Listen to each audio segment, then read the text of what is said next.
Bonelab just dropped for the Oculus Quest, and gamers are going insane. And other people hate it too, I guess? I myself bought Boneworks a while back on my PC, and it was interesting. I felt like it wasn't running very smoothly. It's probably because your settings were off, you dweeb. Probably right. But it was still really cool, and I figured that instead of being tied to a cable to my PC, it'd be much cooler to have the game on the Oculus Quest so that I would be able to share it with my friends. Wait, I wrote down the script, friends? Yeah, I think I got a couple of those laying around. Help us. And from all the hype surrounding Bonelab, there are some theories. It might become the metaverse instead of Mark Zuckerberg's metaverse. Who knows? It has added features for modders and guys in chairs. You know those guys, right? My name is Jared. I have no idea how any of that works, but I can play a VR game and give you my thoughts. Look, I took the plunge and I spent $40 on this game to review it for the world. And if you guys don't like it, Then don't buy it. watch this video instead. Whoa, what the heck? Are those my wigs? What are your body portions? I don't know, fat and sad. This is a lot of personal information in a video game. Understandability for dummies. I am dumb. I am not a great gamer. I stick to Minecraft basically, and even that took me a while to figure out. Then you add me into a VR game that is way more complex in control, and a game that is designed as a puzzle in many situations that isn't obvious, and I just absolutely crumble. But the game didn't break me, surprisingly. I had to learn that it just wanted me to explore and find solutions on my own.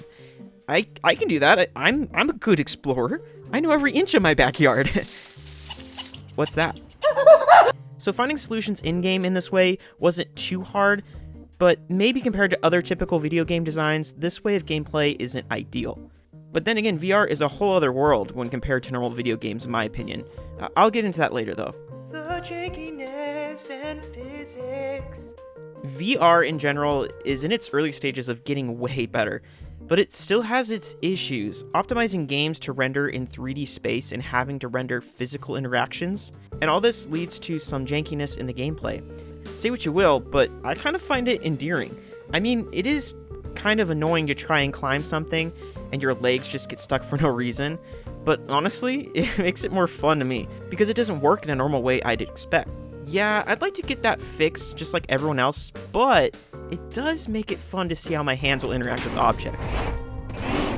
The biggest learning curve I had, and what I think led me to think my PC version of Boneworks wasn't running well, might have been due to the odd sensation of the game's in-world physics. Now, simulating physics in VR is not easy. I should know.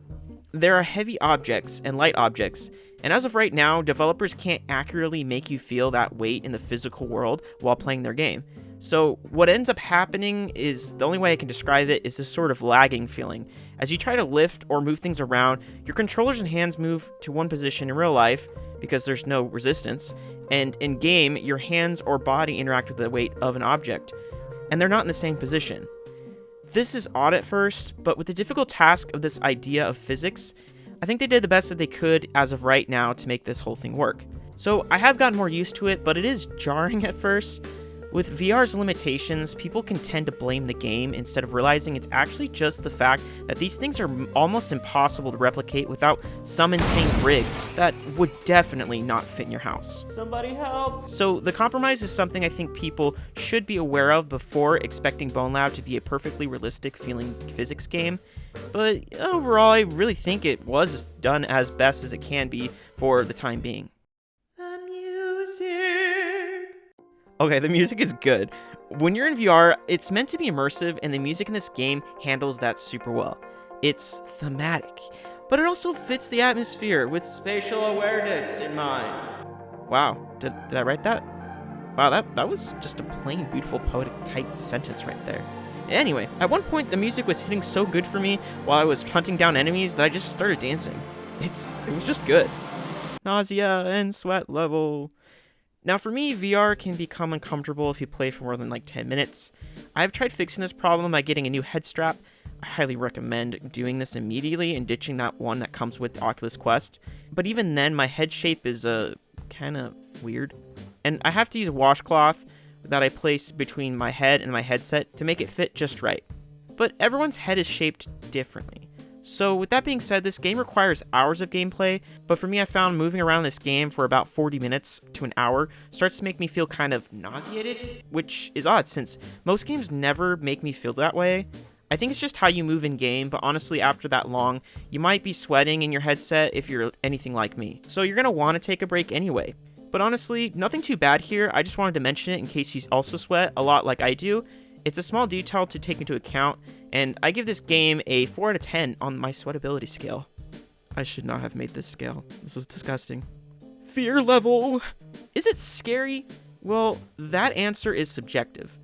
This might be a little bit more of the controversial point right here that I'm going to make, but a lot of people have commented on the beginning of the game being triggering, which is a bit different than being fearful. But also, as was stated in some videos I watched about the game, aren't you already punching, stabbing, and shooting people?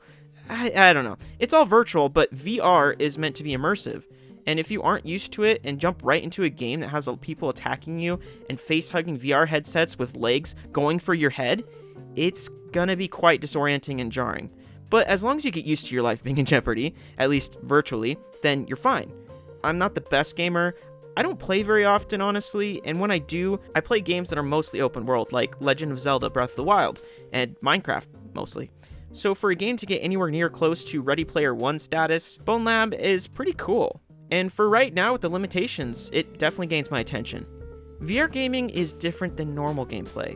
When your body acts as a control in the game, things branch out and get confusing as to what a good VR game really means. I think we are still trying to define this whole thing because, let's be honest, a few years ago VR was just getting into our hands as consumers. So just because you love video games, you might not actually like VR. So is it worth it? VR isn't for everyone. I like it for specific reasons. It's the first type of technology in a long time that actually excites me, for not just what it can do now, but for the potential it has to grow over time into something really out of a science fiction novel. Bonelab is a game that has a potential to become a foundation for modders and communities to build in the modding features, and that's saying something. Even now, thousands of things, if not more, have been added to the game. So I mean, you'll have to look up the videos yourself, but I think it's kind of cool.